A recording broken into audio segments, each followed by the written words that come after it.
Assalamu alaikum. Good evening from Kabul, and good morning to all of you who are joining us from the US or from the Europe.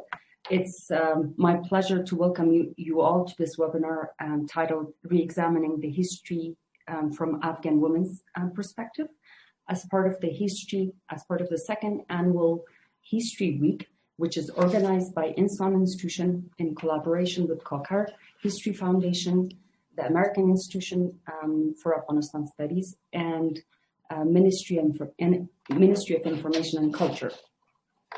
Before we get into today's discussion, I would like to provide some information about the History Week. What is the rationality for celebrating History Week, which this year, as I mentioned earlier, it's the second annual History Week in Afghanistan. This initiative, the overall objective of this initiative is to promote history awareness, research, and training of young Afghan researchers. History Week, which is an annual event, it's normally held in the first week of January to honor the legacy of two prominent Afghan historians, Mullah Faiz Mohammad Khatib and Dr. Muhammad Hassan Kokar, who happened to be my father as well. This 1 week program includes discussions such as tonight's discussion. We had one earlier discussing the Pashto translation of Saraj al-Akhbar. I hope you were able to watch that. Publication, launching of books, audiobooks. This year we have launched two of my father's book, John Stuart Mill in 90 Minutes and The Diplomatic and Political History of Afghanistan. So you're able to listen to that online and other work. And actually, we're very delighted that we do have a very interesting book, which is coming up in May. And actually, I just heard right now that it's the first session that this book is being discussed. So we're very, very delighted to have that. And this book is, written by Sonia John and published by Stanford University. And in addition to discussion, debate, considering that history is such a multifaceted field, we're also, in order to, increase culture awareness, we've organized trips to some of the historical places that Kabul has to offer, and also a photo competition with the aim to involve Afghans, especially the young Afghan, to take part in documenting Afghan history. You can read more about the History Week on Insan's webpage. Since we don't have so much time, I'm going to go ahead and jump into this tonight's topic. As those of you who have been studying history or reading about history, you probably if in Afghanistan or maybe elsewhere in other countries as well, history is usually associated with questions of war, diplomacy, geopolitics, and that's so much more prominent here in Afghanistan. And these discussions have often excluded, a focus on women. What role do Afghan women play in the history, in the historical events?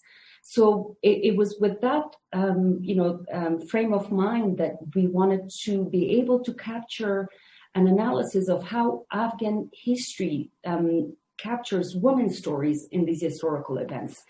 And we were actually very delighted and happy to be able to identify some, new contemporary work that has been done in this area. So this was a perfect opportunity for the audience to be able to read about this work.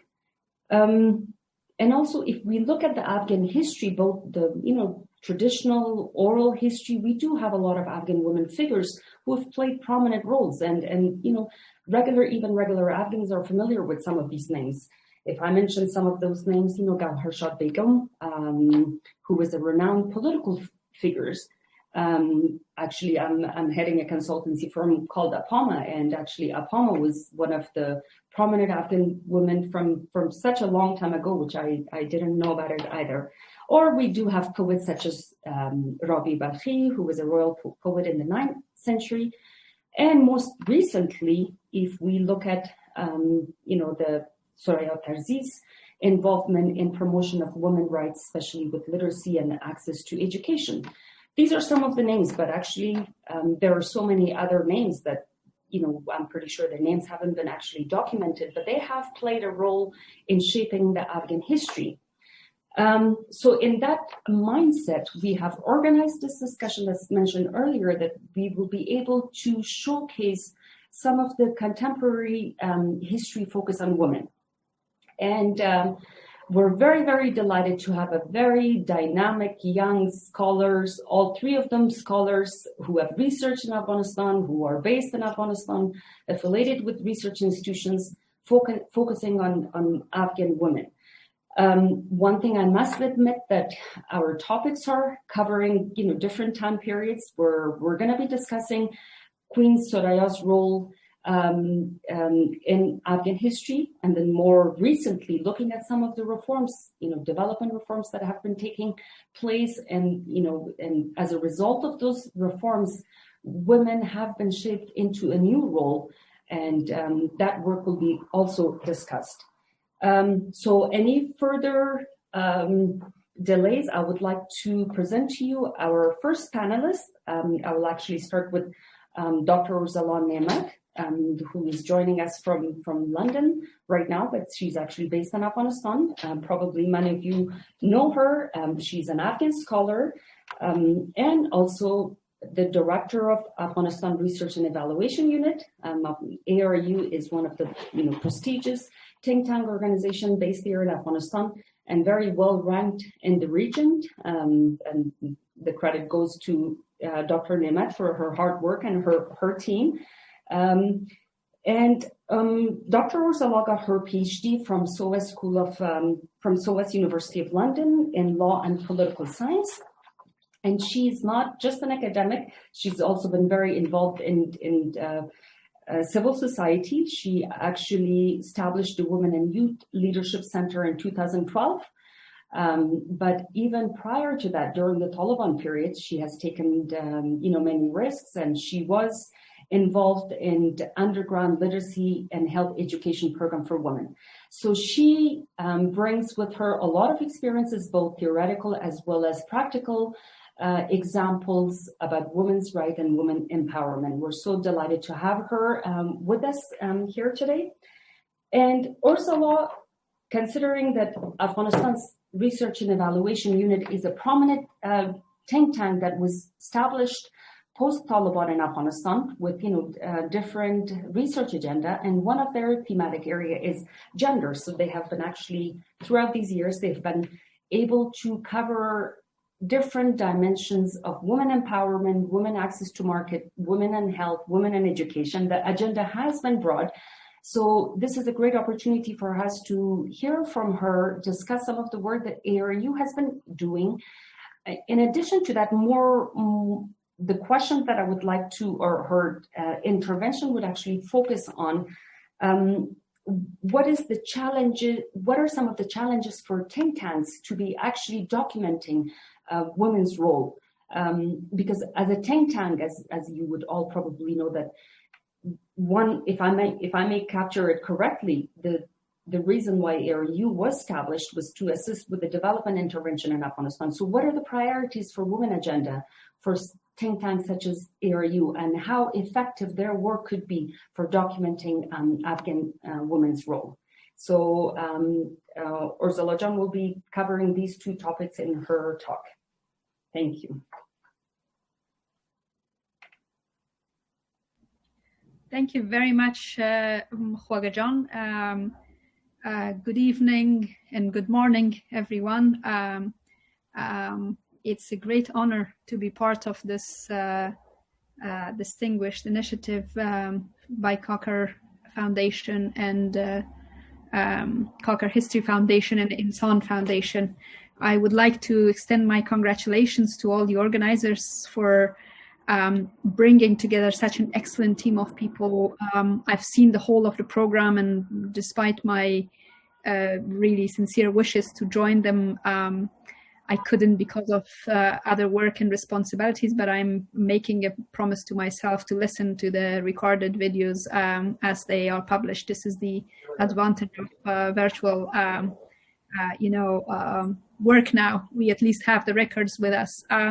And I highly recommend to anyone interested on Afghanistan to follow, because each one of these sessions, these panels will bring you a perspective very pure that probably hardly we get a chance to speak, because we are always dragged to speak about the topics of the day, as opposed to the history and what history brings to us.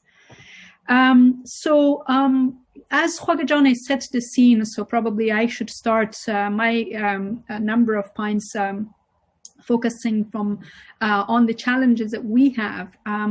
But before that, when we talk about history, there are two key points that I believe we should remember. Before mentioning those, I have to say, and I have to make a confession, that by training, I'm not a historian, but somebody who is fascinated by history, and as someone with multidisciplinary focus in development studies, I can never escape from history. So any paper I write, there is a section on history. I believe it's the same with most of the social and political science and international relations folks. At least these I'm sure, but others maybe as well. So we cannot escape. That's why we need to really, as researchers, we need to really remember that history is not just very simplifying or superficial reporting. It requires digging, it requires techniques, it requires, I'm sure we will hear more from the other panelists about it. So the 2 points that I would like to make here is, one, how we can sort of look into our contemporary but also longer term history from a woman's perspective. This is like one important issue that I think I'm coming back to it probably later. In my very humble opinion, I think we do have a reading of history from women's perspective, but with all due respect, these women are mostly our international friends and supporters. I have hardly come across Afghan women historians reading the history and try to interpret the history from their perspective. And when we talk about the history in Afghanistan or the women's role in history, we suddenly go to a few names, few personalities which are the source of our inspiration, like Khwaga mentioned, Queen Soraya, Rabi Balkhi, our poets, Gauhar Shad Begum from the long time history in Zarghunana, Nazona. These are like Manalai Maiwan. These are our iconic historical figures. But to look into the history from a woman's perspective can probably provide us with different type of material that would be important for us. The other aspect of it, which brings the role of ARU in what we are doing currently, is we are also the makers of the history of future. Whatever we do now must be recorded one way or another, and these records will be an important document for future. And now, with the more conscious we have about history and the role of the different roles that men and women are playing in the history, the better we will get to record our own current narratives for the future. And of course, there are challenges in doing that. Challenges are more with this sort of volatile situation. I believe it's not different from the past, but at least admitting that such issue or such challenge exists will hopefully help us to look into this more as we think of the longer term. And I'm really proud to say that ARU, as a distinguished institution over the last 2 decades, have really significantly contributed to the future history, I believe.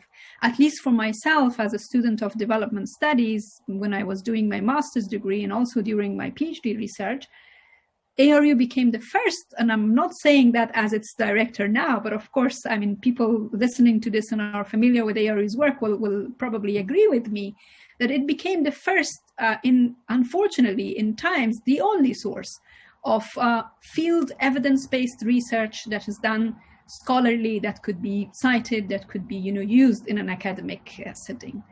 From fine-tuning of women's participation in the National Solidarity Program. I remember one of the first papers I read by our good friend Palwasha Kakar, to many research that Khwaja Jan has done in the water and irrigation system, and many others, you would see that there are two things happening. One, ARU has a specific, and I can say is a pioneer in research on gender studies.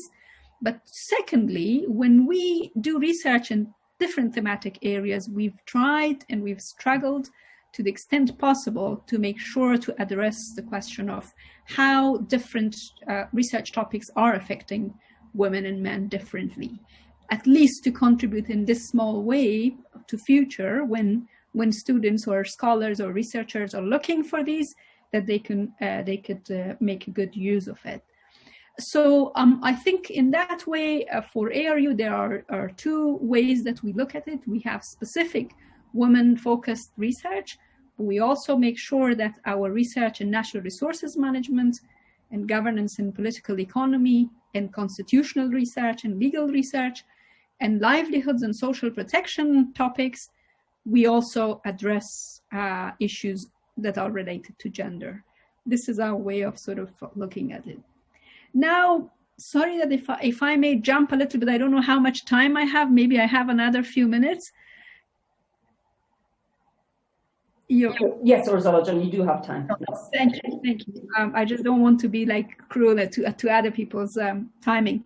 So now a few points with regards to particular recommendations and how we sort of, as the purpose of this excellent initiative is to remember, the importance of history, that I think if we go back, or at least this is my very basic observation, looking at our distinguished, historians and scholars, of course, the names such as Professor Kakar, the names such as Mullah Faiz Muhammad Khatib or Pohand Habibi or Ali Ahmad Kohzad are the pioneers of our contemporary history, if we can say.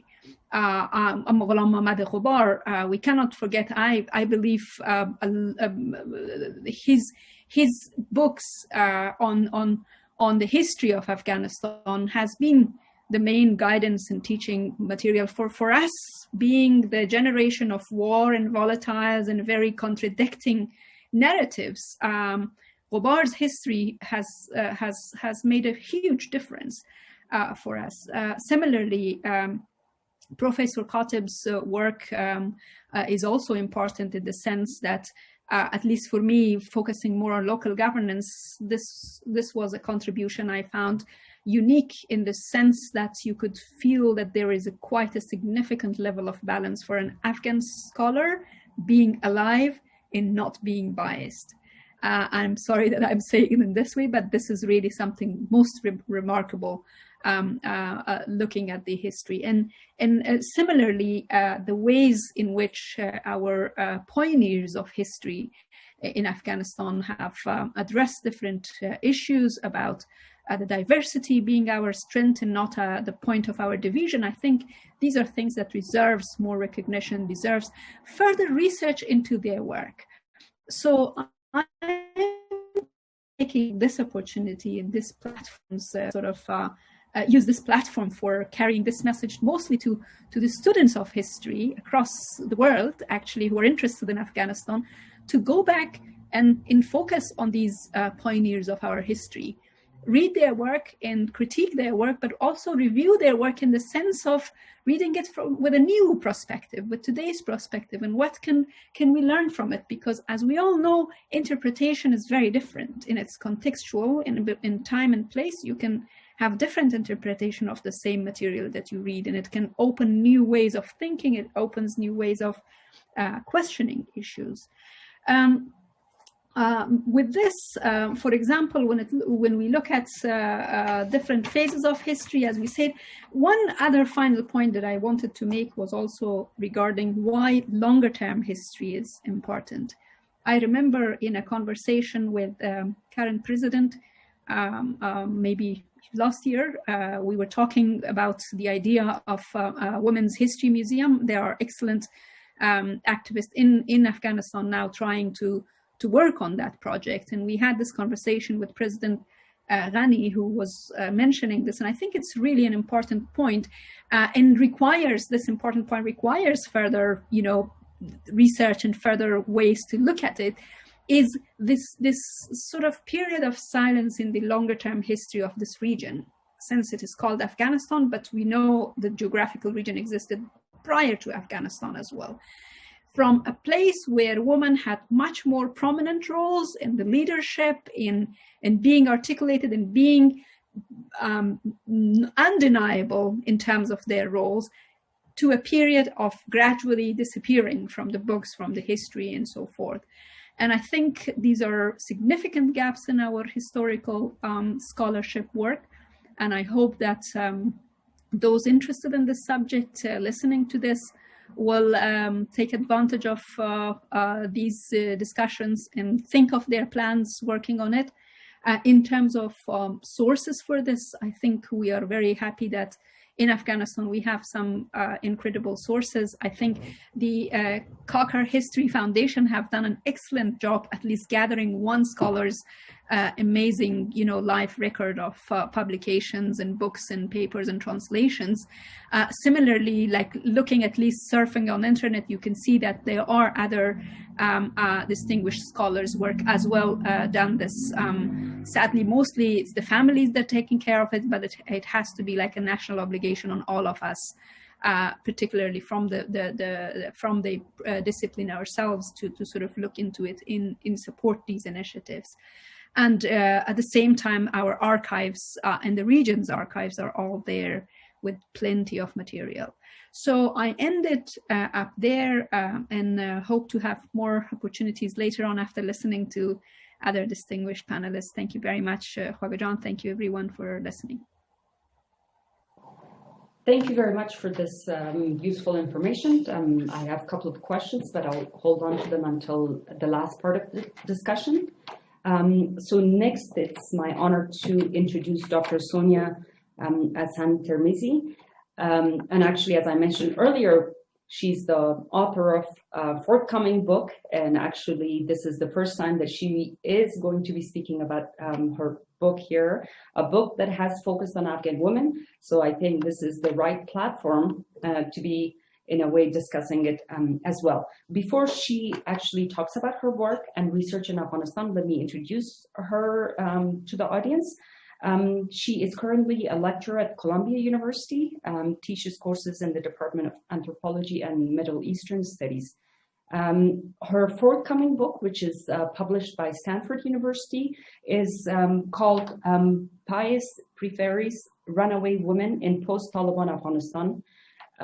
Actually, Sonia Jan, we had quite a difficulty translating the title of your book into Dari and Pashto, but I think finally we were able to manage it.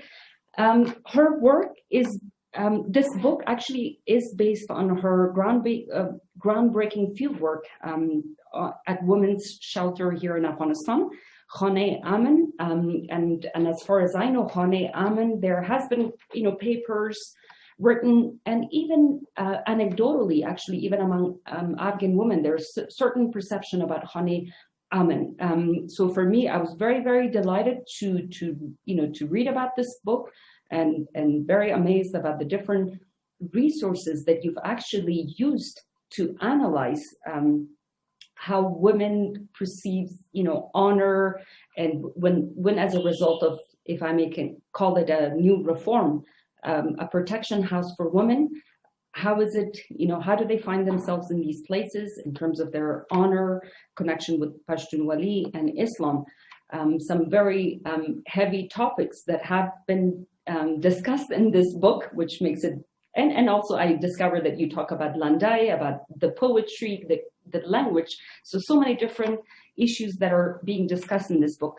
So I would like to turn the table now to Dr. Termizi so she can actually do a better job explaining her book to everyone. Sonia Jan, thank you, Khwaja Jan, and for that nice introduction, and thank you Cocker Foundation and Insan Foundation and also the American Institute of Afghan Studies. I'm a big devoted fan. One second. Is it showing me? Yeah, you're good to go. Okay, so I'm really delighted that this is the first platform in which I am presenting my book, and I couldn't have thought of a better place to start. Thank you, Khwaga, for being the delight that you are, and I feel that following Urzala Jan is actually a difficult thing to do because she's so knowledgeable, but I can try. And so to start with, I want to thank Urzala Jan actually. So to develop these institutional frameworks in which historians and scholars like me can actually come and find resources to study and document Afghan history. So one of the things that I want to pick up on that Urzala Jan said, and then segue into my own presentation is how we document feminist history, and how do we, as we say in anthropological theory, because my PhD is in anthropology, alleviate subjugated knowledges, right? And I believe that, oh, it started. Wow, thank you. So thank you for doing that. So, in how we alleviate subjugated knowledges, because I think that feminist history in Afghanistan has been a subjugated knowledge, and it is really the job of a historian and social scientist, all of us, sociologists, anthropologists who study Afghanistan, to actually go into the archive and find those lacunae, theoretical and ethnographic and historical lacunae that Urzala Jan was talking about, and to alleviate those and write about them, and actually do the hard work of finding those archives. And I have to say here that I'm so impressed with other institutions, to the Afghan Center at Kabul University, that has been a gold mine for historians of Afghanistan. And if you actually sit down and read all the newspapers and from early 20th century that are, and I know that another session is being held on Siraj al-Akhbar, which is a gold mine if one sits down and actually reads those articles, to actually study that and use that in writing a feminist history of Afghanistan. So when I started my fieldwork in Kabul, I was interested in how everyday Afghan women, from ordinary to elite, from Pashto speaking to Dari speaking, from Shia to Sunni, register their protest in the public. So this really started with this theoretical question or ethnographic question of how Afghan women everyday women are registering their protest in the public. And how have Afghan women historically registered their protest in the public? And Lande, of course, is the famous way we know about, and not much has been written about. Sayyid Majruh's book, he collected Lande in Peshawar, actually, for Afghan Pashtun women. But after that, a lot has not been written. There was one other book, Aliza Griswold's book on Landes, but after that, not much had been written on that. So I didn't find too many sources that actually documented these Lande, but I've got an opportunity to write about these and document them while I was traveling with the women to the family courts in Kabul, because that was my ethnographic fieldwork. And I had an opportunity to listen live on how, in action, how poetry is used as protest. Pashto poetry is used as protest. With a lot of decorum, because these are not fights that are happening. This is really a poetic discourse in which a patriarchal discourse may be challenged, but within the decorum, within the social decorum, which I thought was very interesting. So how women register protest, and then after registering their protest, how they create a community. I think that was also another question, a related question that was very important for me in writing this book, was how are feminist solidarities possible in Afghanistan? How do women create a community? And I won't say that transcends difference, because community always has to be rooted, but how do women form a pluralistic feminist community that retains their difference and yet challenges the status quo? So how do we form a community of difference? I call it a differentiated solidarity that celebrates difference and plurality without being oppressive. And because communities and solidarities tend to become oppressive, especially for women, so we make a community without gender oppression. And this is really these are really the theoretical questions I started with, and then ethnographically, on the ground research, I found many examples of this. And I give you an example of Pashtun women. So many Pashtun women I met celebrated parts of Pashtun Wali, which has been interpreted in the West as an honor code, and I think it is much more expansive than that. And so for Pashtun women, for example, Malmastia, hospitality, or Nanavate, shelter, etc., they proudly inhabited these discourses, but they inhabited these discourses in a feminist way toward feminist ends. And I think that's remarkable. So the women are proud to be Pashtun, but they become Pashtun in a more pluralistic, different way by inhabiting historically male-dominated discourses in a different way in the present. So I think this is one of the reasons why feminist history is so crucial, because through a study of gender relations, we find new and more egalitarian possibilities in the present. And we have all these projects that I participate in my university on how to study social difference, social local difference, and more directly, how to engender the historical archive.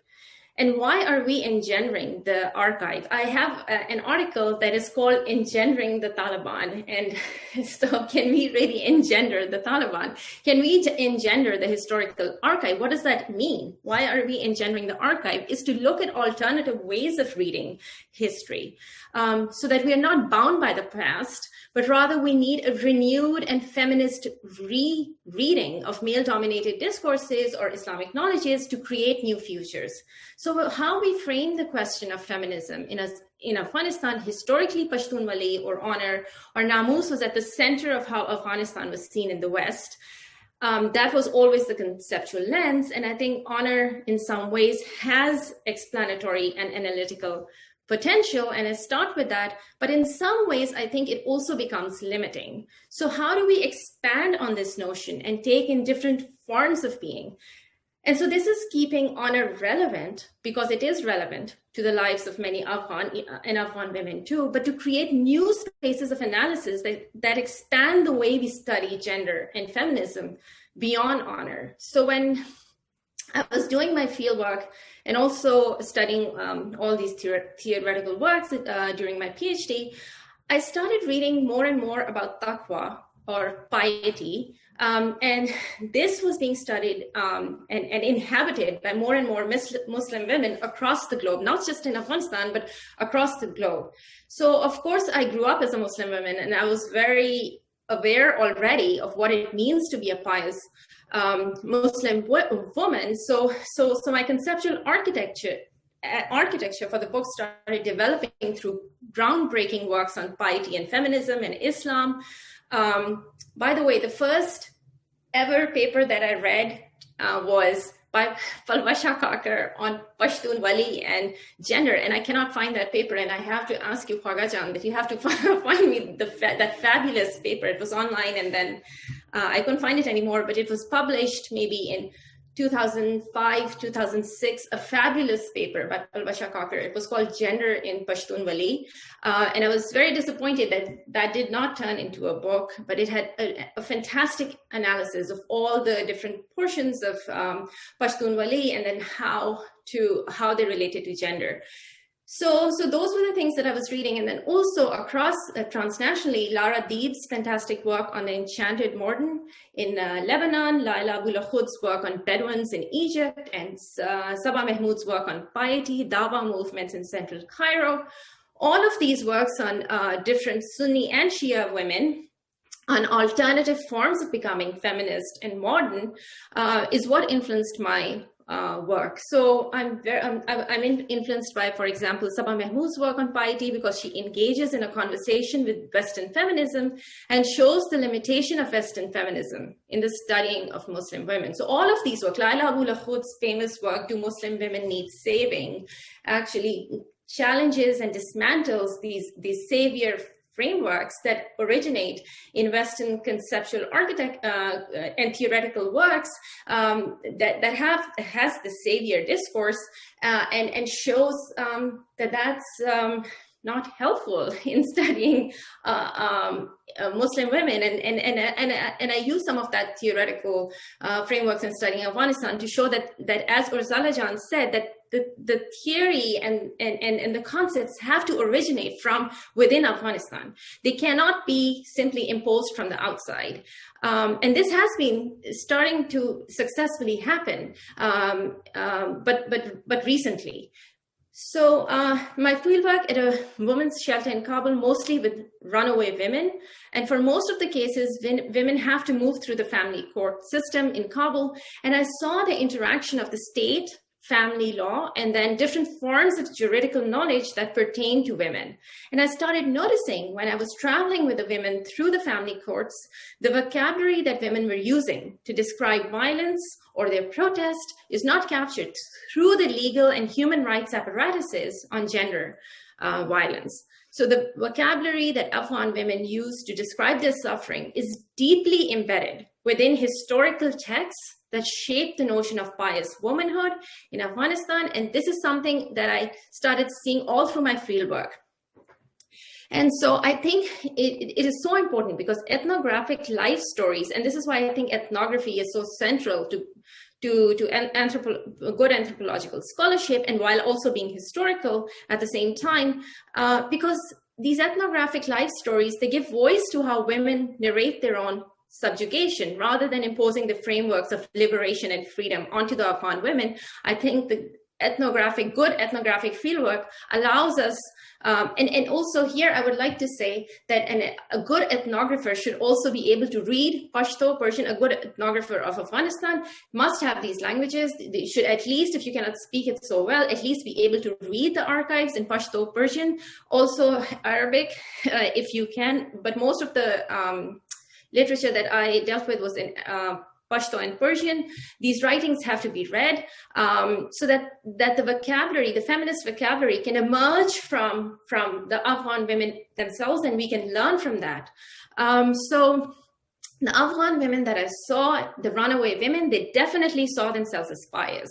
So these are runaway women who have supposedly rejected all forms of local discourse like Pashtunwali or Islam by running away. But in fact, I think it is a limitation of existing Western frameworks in studying the actions of the runaway women. So running away, I argue in the book, is not a wholesale rejection of an Afghan subjectivity or a Pashtun subjectivity. Women run away for remarkably different reasons.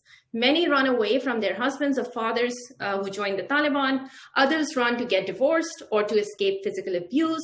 And others run away from conservative families because they want to marry for romantic love. But ironically, many run away from secular-minded Pashtun families who disapprove of their decision to become second or third wives. And I saw that at the shelter where women wanted to become the second wife or a third wife, and their families would say no, and then they would run away. So I argue that each case has a complex history. The actions of the runaway women cannot be detached from the historical context embedded within the rich canonical sources through which piety is established.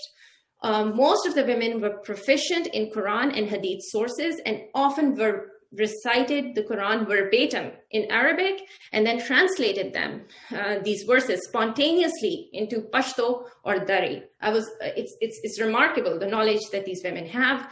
The runaway women prayed 5 times a day, fasted during Ramadan. They made me fast with them, so I was fasting. I fasted all through because I had to, because I was there in Afghanistan. And you would think that these women are promiscuous or they run away, and they inhabit Islam, and with all the ritualistic form of Islam. So I argue that these women rendered intelligible their subject positions vis-a-vis Pashtunwali or Islam through a reflection on their Islamic past. Thus, understanding the past was constitutive of how the women understood themselves in the present. And therefore, I say, and I'm about to end, running away should not be read as a wholesale rejection of Islam or Muslim subjectivity, and becoming a second, and at the same time, becoming a willing second wife should not be read as a complete consolidation of a Muslim subjectivity. I think that these are complex histories that cannot be simply boxed into these binaries of of tradition that is pious and modern that is promiscuous. I think that these expressions of what supposedly we call promiscuity from the Western lens, as we think of the action of running away, and we think that this is a modern action, actually is much more complicated than that. And I end with asking the question, what does it mean to be modern or traditional in the context of Islamic feminism in Afghanistan? So modernity and tradition, as they relate to female piety and promiscuity, I think is entwined in complicated ways. In many my conversations with the runaway women, they describe themselves as adherents of Islam, and they did not see that as incompatible from being secular and modern. And yet some of the women were ostracized from their communities, which I think had misunderstood what the women actually were trying to do. And so I think that,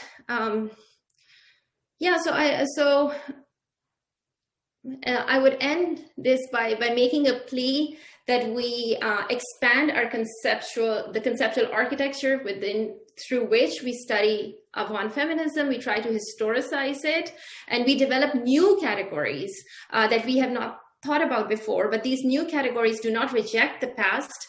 They study the past in a new way. Thank you.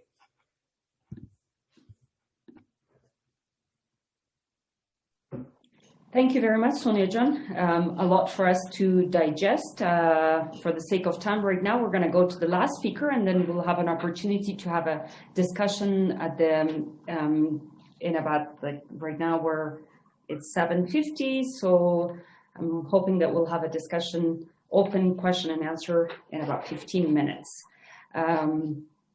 So now the last panelist, we have Maria Hanoun. So we're moving from very contemporary Afghanistan, going back to the early 20th century with a focus on examining the role of Queen Soraya and in documenting Afghan women in the history. But before we discuss some of her work in that area, which I believe that was your PhD thesis, let me introduce to you Maria Hanoun. Maria Hanoun, who's a doctorate student in Arabic and Islamic Studies at Georgetown University, and her interests are studying intellectual history, gender, and Islamic reform in the early 20th century in the Middle East and South Asia. And for her PhD thesis, she has focused, if I captured correctly, a comparative study both on Afghanistan and as well as the Middle East. And she, in this session, she's going to actually focus on a discussion about why and how Afghan women have been neglected as historical actors in the existing historiography of Afghanistan. We did have an earlier discussion about Saraj al-Tawarikh, and there was a lot of discussion talking about, what were some of the documents or information that was provided in that newspaper about women. So it would have been interesting to actually have you be part of that discussion as well, because I see a lot of cross referencing between the two discussions. So in her intervention, she's going to actually focus on Queen Soraya as an elite woman who was brought up in a very intellectual family, grew up in Kabul. And what role did she play in women's rights and education and literacy and at the same time doing a comparison with a very interesting story of how a journalist moved to Afghanistan and what was the interaction between these two women. So we're looking, while in the recent years, the focus has been so much solely on Afghan women, but here actually we do find examples of women empowerment and women emancipation, what kind of dialogue was happening in the region, in the South, I would say, what kind of, so, what was this discussion happening? What was the source of some of the reform that actually Karzi or Amanullah Khan had? And what role did Queen Soraya play in this? So you will have about 15 minutes to present your work to us. Thank you. Thank you so much for that fantastic introduction. And I really am so grateful and honored to be part of this panel and to have heard the two previous speakers. I know that Sonia's work is such an important contribution to the study of women and gender in Islam. And it's very exciting for me to see that a book that's based on Afghanistan is actually really groundbreaking in this bigger field of Islamic feminism, feminist understandings of piety, and these really important works around the Middle East, like Lara Deebs and Leila Abu Lughod, who you're in conversation with. So it's rare and it's new and exciting to have the study of Afghan women and women's history really be pushing the boundaries in the broader field. And it's very exciting because there's so much material around Afghanistan that has the capacity to do that, to be part of this bigger conversation. And that's what I'm going to be talking about a little bit today. So before I begin my talk, just to sort of fit into this, today's discussion, I want to say that I got into the study of Afghanistan from the study of the Middle East, and really the language that I started with was Arabic. My family is from Palestine and Lebanon, and that's how I sort of came to my study of the Middle East and women in Islam. And I got interested in Afghanistan by reading about Afghanistan and learning that, in this period of history that I'm really interested in, which is, this early 20th century Islamic modernism and reforms to women and gender that were happening in these state building projects all over the region, Afghan women were, they had a very similar, in some ways, these elite women had a very similar story to the women that I'd read about so extensively in Egypt and Syria, in the Ottoman Empire. And, Queen Soraya was herself half Syrian.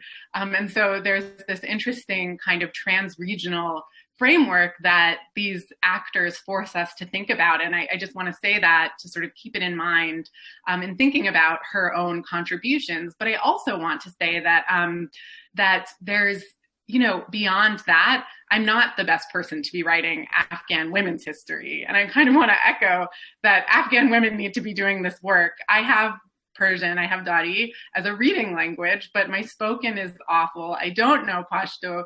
There are so many amazing sources, and it will take women who have this background and this knowledge and this closeness to the material to really engage. So if this is what we're making a push for, I hope that I can just echo that, because, I do focus on these trans-regional links, but the more I read, the more I want to be written about Afghan women in the history, because as I'm going to talk about, there's so much material. And so I just want to say that, there are big gaps when it comes to the study of Afghan women, and particularly in the international context. And so this is why I actually love Professor Kakar's work. He talks about women and their historical contributions, if not singling them out. But in this sort of broader Euro-American academy, when Afghan women are mentioned in the historiography of the late 19th and early 20th century, it has a tendency to be as objects of Islamic reform or as the reason for backlash against these reforms. And this is very true of the Amanullah period. When we hear about Queen Soraya, especially, again, I'm thinking more about the Euro-American Academy, she tends to be this figure who unveiled, and this was so significant. But what do we know about her, as a historical actor? And I think part of this problem and I think I want to sort of get into this problem. These narratives paint a picture of a conflict-prone society where women are reduced to this monolithic or voiceless category. They're a battleground upon which men wield Islam in opposition to one another in a fragile state. And to go beyond that, in my own work, I've sort of cultivated what Cynthia Enloe, who's a feminist geographer, has called a feminist curiosity. And she actually has developed a feminist curiosity to look at the silences around women in the US military intervention or occupation of Afghanistan. But I think we can apply the same feminist curiosity to the past. And this actually goes along exactly with what Sonia was saying. Like, how do we look at the past with the sources that we all have, Suraj al-Akhbar, that we have easy access to? How do we look at them with this feminist curiosity? So I'm going to read what she calls the feminist curiosity, a little passage. So what is distinctive about developing a feminist curiosity? She asks. One of the starting points of feminism is taking women's lives seriously. Seriously implies listening carefully, digging deep, developing a long attention span, being ready to be surprised, taking women, all sorts of women in disparate times and places, seriously. So we're not studying women because we want to study women. We're studying women because they're actors who have something to say and we want to hear what they have to say. And she exercises this feminist curiosity by asking a very simple question: where are the women? And following her example, I suggest that engaging women as historical subjects is a similarly simple undertaking, and it requires a very basic methodology, which is developing this feminist curiosity and asking the question of the sources, where are the women? And following whatever threads emerge from that question, however insignificant they may seem. And this sounds kind of glib, but it's a question that really doesn't get asked of the sources for the study of Afghan history in the early 20th century often enough. And it's a very fruitful question. So in previous talks and previous work, I've talked about how looking for women in work written by men, such as Mahmoud Tarzi's Suraj al-Akhbar, shows how gender was wielded in his reformist project to forge trans-regional links and articulate his vision for Afghan modernity. And it's exciting. I have to go back and watch this presentation from earlier. I was sleeping. But today, I'm going to briefly talk about locating women themselves as active subjects in the process of making history, and kind of give two examples of how tracing these threads, these sort of just where are the women of the sources, where they can lead. And I'm actually going to start, before I get into Queen Soraya, I'm going to start with a slightly earlier figure that I mentioned in my dissertation. So whereas historians have documented the life, literary appetite, clothes, and thoughts, travels of Mahmoud Tarzi in such great detail, the contributions of Afghan women, even those who were contemporaries of his, remain a historical footnote. And I think stoking a feminist curiosity urges us to look at these footnotes. In a French language article by May Skenassi about the Amanullah era reforms of the 1920s that has yet to be digitized or translated, so it's a bit hard to track down, she mentions Ulia Janab, the daughter of Muhammad Yusuf Khan and the sister of Nader Shah, who became king of Afghanistan after the abdication of Amanullah Khan in 1929. And the article refers to Ulia Janab in passing, saying she knew Urdu and was a translator. And then in a literal footnote, Skenassi says that Ulia Janab translated Al-Faruq before moving on to a new topic. She doesn't tell us what this book is. She doesn't tell us how or what happened to it. But this small detail really piqued my curiosity. And Fahima Rahimi also mentions in her brief 1977 work, Women in Afghanistan, mentions briefly that Ulia Janab died in childbirth in 1910 before the translation was published. But this still all left me wondering, like, what was the text and what was its importance? How did this young Afghan woman learn Urdu and gain a command of language that enabled her to translate such a complex work? And what about the translation itself? Did it have an afterlife? And so this seems like a minor thread to follow. But then again, much is made in the historiography, and I myself have focused extensively on Mahmoud Tarzi's contributions through the process of translating Ottoman Turkish into Persian. And in these analyses, Tarzi's translation demonstrates how Afghanistan in its print culture was modernizing in the early 20th century, drawing on transnational literary forms and dialogues that were happening between Europe and the Ottoman Empire. And rather than discounting the importance of Tarzi's translation work, I want to suggest that locating women in their contributions, however minor they may be, adds another dimension to our understanding of this trans-regional circulation of Islamic reform and its relationship to Afghanistan in this period. So like Tarzi, in an interesting, almost exact parallel to Tarzi, Aulia Janab's family was exiled during the reign of Abdurrahman Khan and fled to India in the 19th century. Also like Tarzi, they returned during the reign of Habibullah Khan.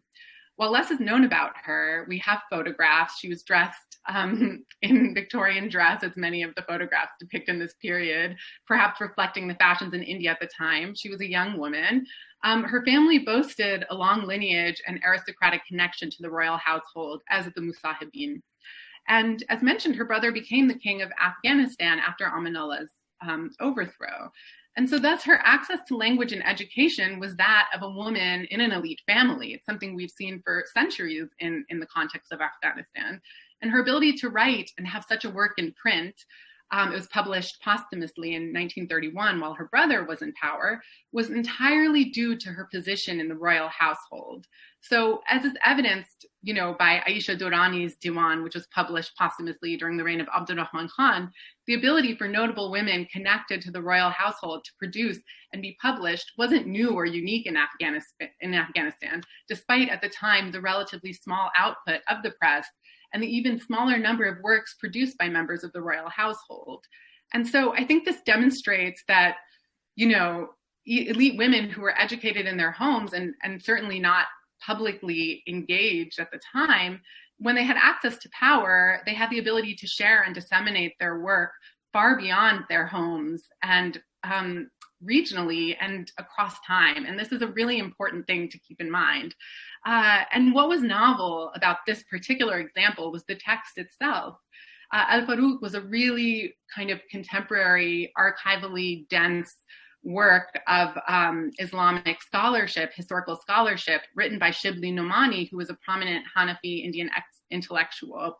And he, in the book, he sort of used the biography of the Caliph Omar as well to defend democratic ideals and their roots in Islam. And at its publication in 1898, it had a tremendous significance to the Urdu reading public, and it's still a significant work of Hanafi scholarship. It remains in print and circulation today. It was translated into English by Indian scholar and activist Maulana Zafar Ali Khan in 1900, as well as into Turkish by Omar Raza in 1928. And as for the Farsi translation, according to the preface of the English language edition, it was translated, and I quote, by the mother of the Sardar Asadallah and the sister of Nader Shah, the king of Afghanistan. So this is how the translator of this work is referred to everywhere I've seen the work written about, whether it be the preface to the English language edition published in 1939 or the Wikipedia page, which was published in 2020. So rather than a name or her honorific title, Aulia Janab, the translator of this important work of Islamic studies penned by a Hanafi scholar of the 19th century is identified by her familial relations. And I don't have time to get into it here, but I want to raise this. It's something I've been thinking about in my work, how focusing on families in their entirety, particularly in a context like Afghanistan in a period like the early 20th century, might be a really fruitful way to think about and do women's history, because we're thinking relationally rather than individually. On focusing on women as individuals or women as a category, and really thinking, again, relationally. And this idea fits with a feminist curiosity, which urges us to have women and their contributions centered in history that is not always explicitly women's history. So in other words, moving away from women as a marked set, which is a tendency that Leila Abuloghed has criticized in the Anthropology of the Middle East, but could just as accurately describe the history, where men are the default historical actors and women are women who are only notable because they're women or in their capacity as women. And so what does this example or thread tell us, not just about women, but about Islamic reform in the period more generally? In the same way we examine Tarzi's work, how can we understand Aulia Janab's translation? So the scholar Nile Green has written about Indian male reformers, including Suleiman Nadwi, a pupil of Shibli Nomani's, as part of what he calls an Urdu sphere, referring to the trans-border trafficking of reformist ideas between Afghanistan and India in the 1930s. And he specifically highlights the role of Urdu-speaking Indians in disseminating new ideas among the Afghan intellectual elite. However, in the example of Ulia Janab, we have an Urdu-speaking Afghan woman, so not an Indian, but an Afghan woman, who brought these ideas to the Kabul court more than 2 decades before Nile Green begins his analysis. And moreover, she made an enduring and substantive contribution to Persianate Islamic studies. This work is still in print today. So I want to say that though Tarzi is the most celebrated and by far the most prolific Afghan reformer of his day, he was often looking west in the work he drew from. And here in Ulia Janab's translation, it demonstrates a small but really substantive connection to the intellectual output of the Indian ulama in the same period. And my second example, which is the one that Khwaga John highlighted, I would speak about, is in my work on Soraya. And I don't know how much time I have, but I'll be very quick. And you can tell me to wrap it up. So Queen Soraya's image, we know, is famous. It's of supreme importance in the study of Amanullah as a sort of lightning rod that channeled and fomented dissent against him. But despite her notoriety and fame, and she was on the banners in Kabul when I was last there in 2019 for the 100 years of independence. From 1919, she was in the banners in the street, and I saw her picture everywhere. I would argue she's neglected still as a historical actor. And almost in the opposite way as Layla Abu Lughat's sort of critique of the burqa-clad Afghan woman who we don't hear her voice, we just see her image. Here, we know that famously Soraya unveiled, but we don't know her thoughts on the veil or her arguments for policies that Amanullah and she herself, as well as her mother, Asma Rasmiya, enacted during the 1920s. And this is not for a lack of sources, and this is something I think we've all spoken about, and I really want to underscore. So thanks to the wonderful digitization work of the Afghanistan Center at Kabul University, we have access to almost every issue of Amani Afghan, and pouring through every issue and assembling all of Queen Soraya's reprinted speeches allows us to sort of see her intellectual output. And I really consider these speeches a form of intellectual output that's akin to her father's writings in Siraj al-Akhbar. And in looking at these, we see her repurposing a Salafi modernist message that was popular among Islamic modernists in the Arab and Ottoman world at the time. So in one interview, she states that Islam was the only religion that granted women true equality to men. And she looks to the Salaf in order to make this argument. So she points to the women who accompanied the companions of the Prophet into battle in the first years of Islam, as well as the work women like the Prophet's wife, Khadija, engaged in. And she likened this work to work being done by European women in the present age, not to emulate European women, but to critique the system in Afghanistan that had moved so far away from these early Islamic ideals. And she actually had a lot to say on women's education, women's employment. And if you gather all of these speeches, as I have, then you see that she actually had more than her father did in print. And I've also looked through Siraj al-Akhbar as a source for his feminist thinking. And I would argue, kind of comparing the two works, that she had a slightly more nuanced intellectual argument than her father did. So whereas Mahmoud Tarzi spoke about natural law and women's value to national progress as half of the country, and he drew on examples from the region to advocate for women's inclusion, and he also blamed the backwardness of the Afghan ulama for women's lack of education, Soraya again looked to Islam's past and to the major interpretive sources in order to suggest that the status of women was based on a misreading of these sources. So in another compelling example, she argued that if it was truly un-Islamic not to wear the veil, the Quran would detail consequences for it. And as far as I found, she's the first person in Afghanistan to make such an argument. And importantly, and as Khwaga John alluded to, her words were not limited to Afghanistan. So we know from Amani Afghan that they were reprinted in Indian newspapers, but also I found her written about in the Egyptian press in Arabic in Al-Lata'if al-Musawwara. And she also, in the same period, as I've written about, invited Egyptian feminists to the Kabul court. And these are women she had met on her own travels. And then this Egyptian feminist, Hanifa Khoury, came to Afghanistan, observed her nahda, her awakening that she was pioneering in the Kabul court, and went back to Egypt and wrote about it for the Egyptian press. And this woman would go on to play, this woman Hanifa Khoury, this Egyptian, would go on to play a really important role in the trans-regional women's movements in the 1930s. And so all of this is to say that even if the Maktab al-Masturat that she pioneered was shuttered at the end of the Amanullah period, her work reverberated long beyond that period and across the region. And so we really have to take her seriously as a political actor and see how she kind of was a compelling and, I think almost challenges our understanding of the Amanullah period as ephemeral, as limited to the 1930s, as beginning and ending with his reforms.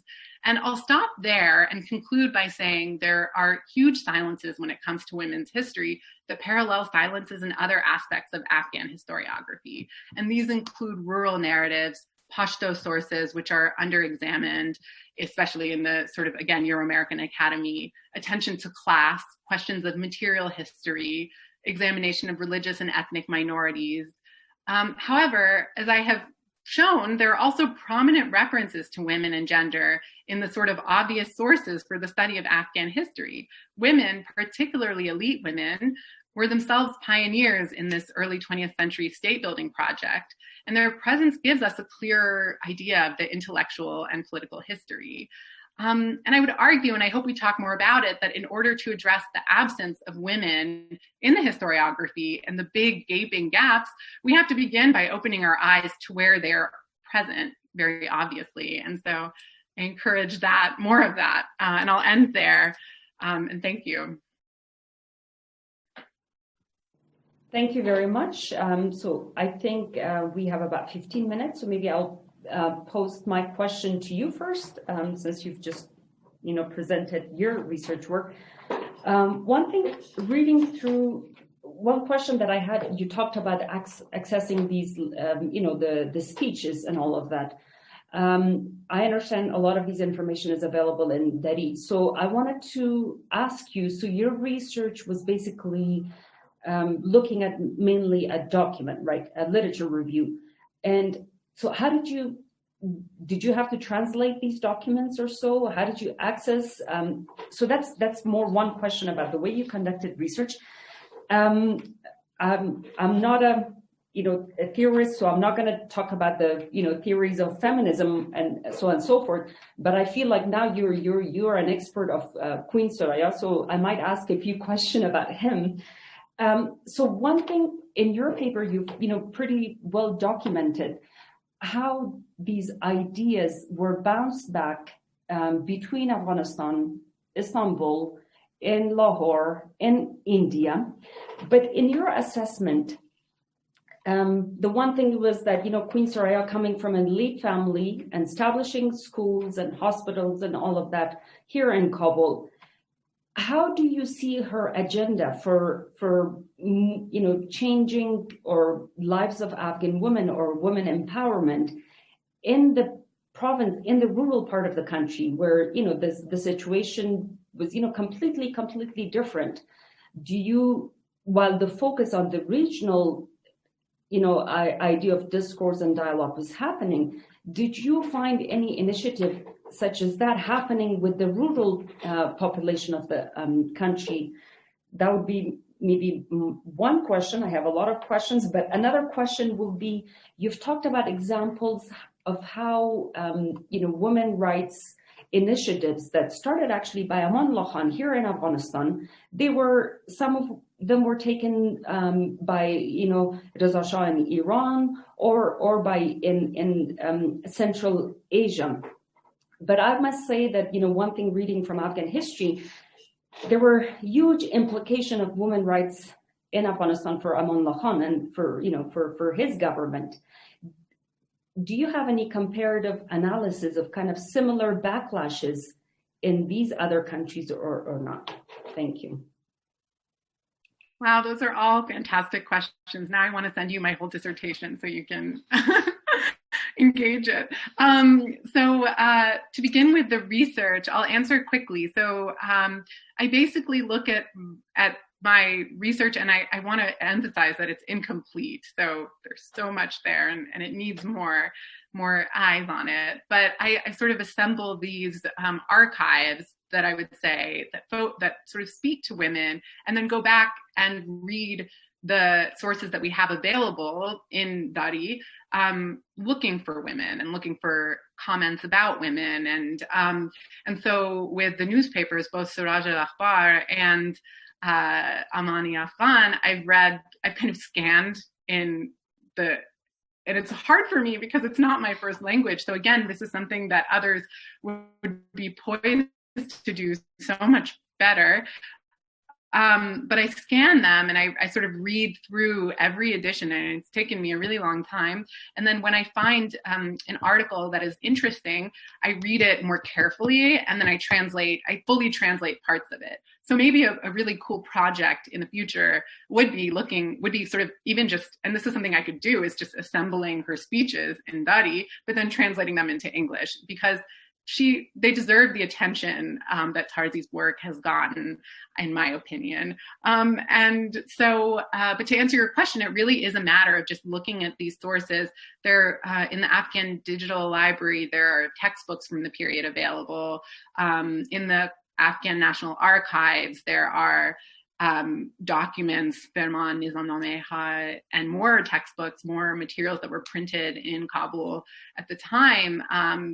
So anyway, all of these things are available, and sort of reading them and looking for women's voices, but also how they're being talked about. I sort of, every time I find one, I flag it, and then I go back and I translate or just read it carefully and take notes on it. And I've done that with both Siraj al-Akhbar and Amani Afghan. So I have a good sense of how both papers sort of take up women. And it's quite interesting to compare them, but I won't get into that. Rural narratives. I actually think this is a really important point, because one parallel I see with contemporary discourse around women and the period I'm looking at is that there's this almost international community. There are these elite women who are speaking to each other, looking at each other, and that might have more in common with each other than they do with women outside of the capital, who don't have access to the same resources and languages that they do, and ability to travel, at the time, sort of internationally. And I think what it means is that there's a big disconnect, and you can't sort of ignore that. So rather than say that Soraya was really influential in, Jalalabad, it's just not the case that her work was moving beyond Kabul. In ways it was, right? So there were newspapers being printed there that talked about and she did give speeches there, but in terms of rural or even peripheral places, there weren't the same reforms. There wasn't a women's hospital opened in this period. There wasn't a girls' school opened. And so I think it's really worth remembering that and really not shying away from that. So she was speaking to a more international and elite audience. And I do see it as a sort of parallel to some of what happens today, and something that we have to think about. And I think that it raises a really important point, which is the historical work to be done to understand these rural narratives, what was happening in more rural communities, or even in places where people weren't just had access to the main center of the state, is much harder than the work I'm doing. And it requires much more depth of language and innovation in how you do history, whether it's oral histories or looking at Pashto poetry, as James Caron does in his work on the period. So I think that there's a lot to be done, to answer your question. And then as far as backlash, I haven't seen a comparable sort of arc to that of Amanullah Khan. And I want to say two things about that. One thing is that people learned from his experience and actually had a very profound impact on reformers and modernizers all over the region, whether it was Central Asia. Rashid Rida wrote about it in the Egyptian press. It's this was good, but it was too fast. But also, I think it challenges the reading of the Amanullah period that really situates everything on women. Like, it was his reforms to women that created the backlash. And so that was a problem. He shouldn't have done that.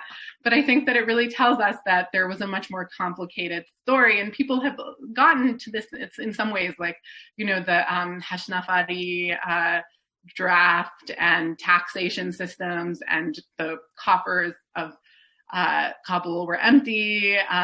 There were reforms to the military, land reforms, all of these things were going on. But I feel like it's a very simplistic narrative to say there was a tribal backlash against the women because they were, So I think that that's another thing that it sort of raises. I'll stop there and let you get to more questions. Thank you very much. So now we're gonna question to Orzaladjan. One thing that analyzing basically the research that has been, done in the area of gender, and more specifically about ARU's role, that some of the, research that has been done, it's with the hope that about bringing about a policy change, whether it's used by the government or by the international community in the intervention.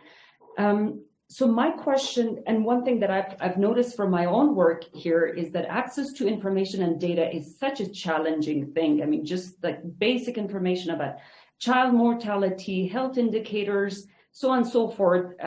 It's very difficult to access that. So I wanted to get your opinion about how do you go about selecting the agenda of the research? Where's the demand coming from? That's one question. Is that how is that linked with the political economy of the country? Is it something the demand comes from the donors, or how do you decide, what type of research should be conducted on women? And number two, how do you assess the overall architect of institutions that are involved in conducting research in Afghanistan? Because I remember a few years ago, there was like and I'm not sure if it has been established or not, the Gender Studies Department in Kabul University or so. What kind of role, in your opinion, they play, or other organization? I mean, I myself am involved with a research consultancy firm, but a lot of it is in basically in response to, what are the call for papers or proposals that are coming up. So how is the agenda decided? And number two, what happens with these type of research? Do you feel happy with the results of these research being used by the relevant institution for bringing about a change in the area of policy or not? Thank you. Thank you very much, Khwagajani. May I just be a bit selfish to take half of a minute? I wish I could take more to reflect on both excellent presentations. Really, I'm absolutely impressed, and I hope I didn't miss any part of it. Excellent presentations and excellent analysis of the things. And basically, it makes me feel quite pleased to see that some of the ideas that I missed, actually being involved in management and leading research over the 4 years, you both have done an excellent job. And I hope that I will learn more about both your works. I could sort of see some parallels in the ways that you were explaining about a woman in shelter being quite preserving in terms of her religious beliefs, and in Queen Soraya's, for example, reflections in the Amani Time papers. There are things, and at the same time, remembering today's situation where we are still blamed to be kafirs, non-believers, westernizers, and all those things, while we are preserving our Islamic, religion. So there are all these sort of parallels that we can see. Well, coming back to Khwagajan, to your questions, in terms of our demands, maybe one of the unique, if I may say, one of the unique characteristics of ARU is that we are dependent on donor financially, of course, on external donors. But we are not completely donor-driven in the sense that our donors or our financial partners are setting the research agenda. ARU, under the guidance of its board of directors, is setting their research agendas, getting the overall guidance from our board of directors, which is a mix of national and international experts and scholars, but also in the course of the year, we keep holding series of open dialogues. You've been part of many of these, and many have also assessed it. And we keep a record of all these suggestions and recommendations. And before end of the year, we have a final year plan for the next year, and we have a set agenda for the next year by November each year, which more or less is based on consultation with our key partners, national, academic, civil society, government, and also our international partners, those who are donors of different development-related programs in Afghanistan. So in this way, somehow we are, while we are sort of using consultation, we are not completely dependent. There are times that we also work on assignments, like, for example, if a certain organization has an assignment that wants us to work on it, we do that, particularly in terms of assessments and evaluation, because we are a research and evaluation unit. And in that way, we also make it very clear as a research organization and think tank based on the principle of transparency that we will publish any assignment that we take. So there is nothing that ARU works on that is not publishable. Sometimes we don't obviously publish the nitty-gritty, but we try to publish a summary, and we are very grateful that most of our clients or our partners are really open to this, and they are happy for a summary of the evaluation or assessment being published. With regards to whether we are happy or not, because we are occupying two roles at ARU, in my opinion. One is engaging with policies, doing evidence-based research, doing scientific research basically, but for the purpose of its implication, for the purpose of recommending to policymakers. Our other broader goal is also knowledge protection. So we are trying to sort of drive in equally to these things, make sure that we are producing some knowledge that in future historians can use it. We are also trying to be relevant for the day in terms of always reminding our scholars and our experts to answer the so what question. Okay, this is your analysis. So what? What can we do? It is a struggle. It is always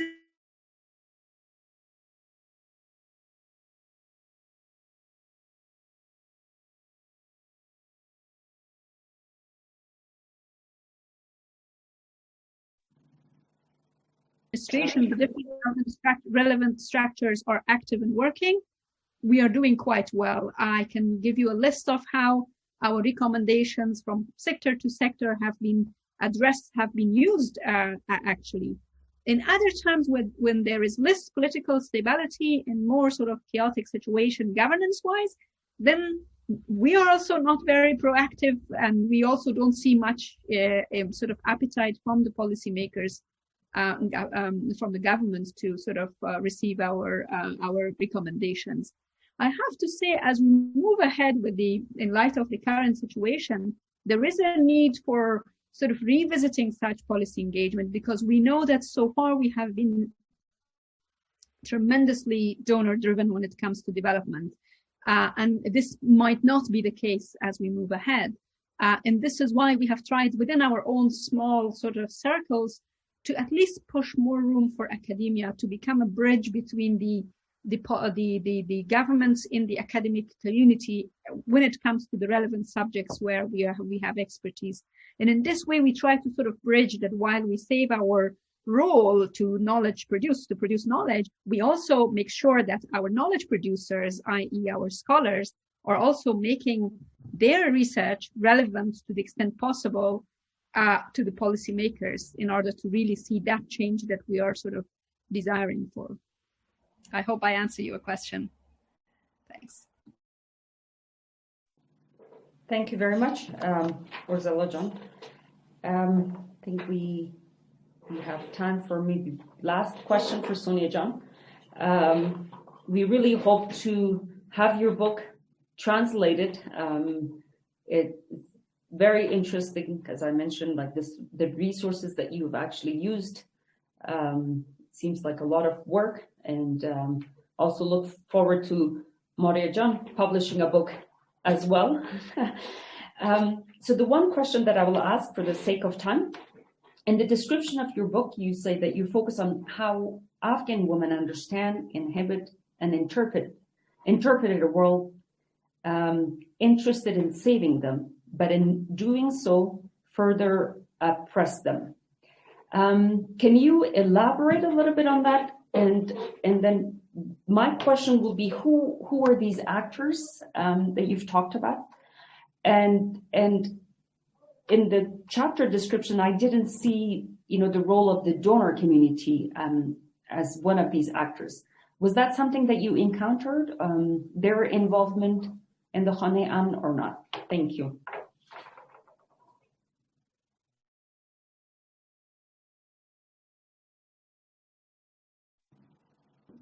Okay, so that's a great question, and trying to make myself the.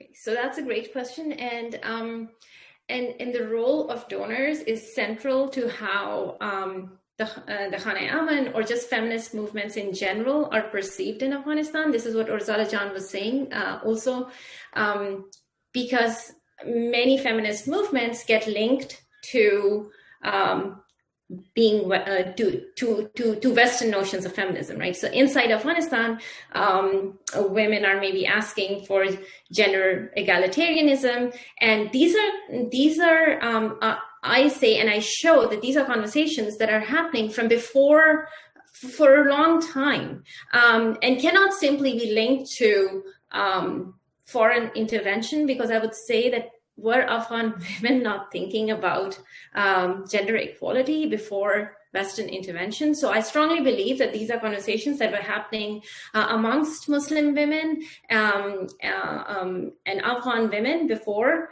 Western, in some form, not in the form that it is taking now, but in some form, these conversations were already happening, and this is why historical work is so important. And then also, in terms particularly for the shelter, there is a misconception that they have so much money.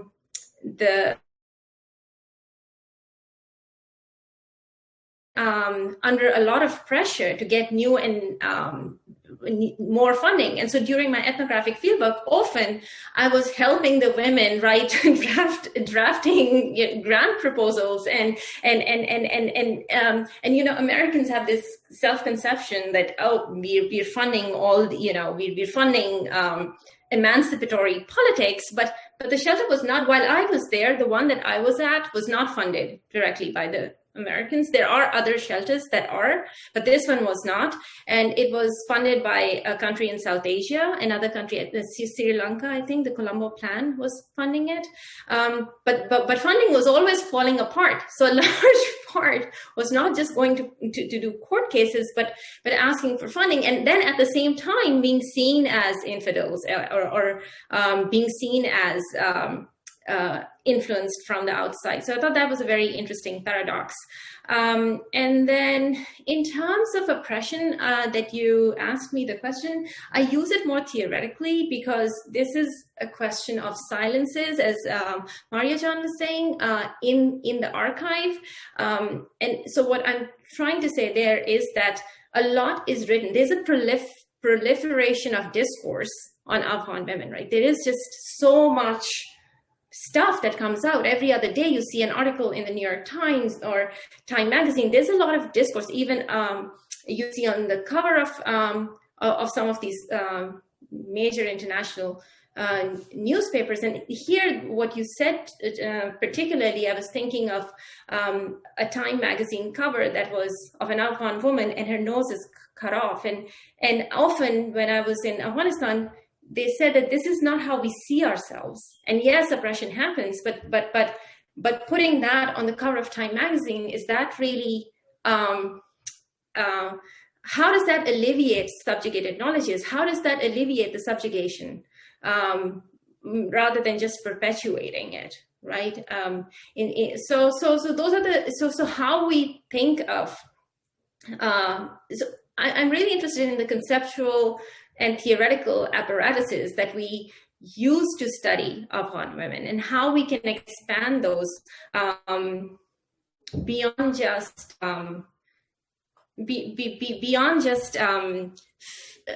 filling the gaps, but really asking different questions. So I think new questions have to be asked. Yeah, and so that's what. So it wasn't someone particular that I think is oppressing, but just the way that discourse is manufactured around the issue of Afghan feminism, how knowledge has been produced on Afghan women in general from various sources. Thank you, Sonia Jan. So our time is up. As I mentioned earlier, each of the work that you've presented here requires many sessions of discussions. We're not going to be able to get into all of the details, but do look forward to Sonia's upcoming book in May, and ARU webpage. They have all of their papers uploaded and you can read them. And Mario Jan's work could be also found online. So this was such a great pleasure for me to hear from you about the exciting work that you're doing. And I'm hoping that this is not the only session that we're discussing your work. We look forward to continued discussion, information that you're producing to be shared with the Afghan audience here. And you can count on us for organizing similar platforms in the future. I thank you very much for taking time away from your busy schedule. For our audience, I would like to also announce that we do have a session tomorrow, similar discussion, but not on feminism and women, on a completely different subject, heritage preservation. So do join us tomorrow at 2 p.m. Kabul time to learn about heritage preservation, about what's going on right now and what are the challenges and what's the way forward. Thank you once again, and I wish you a good day. Thank you.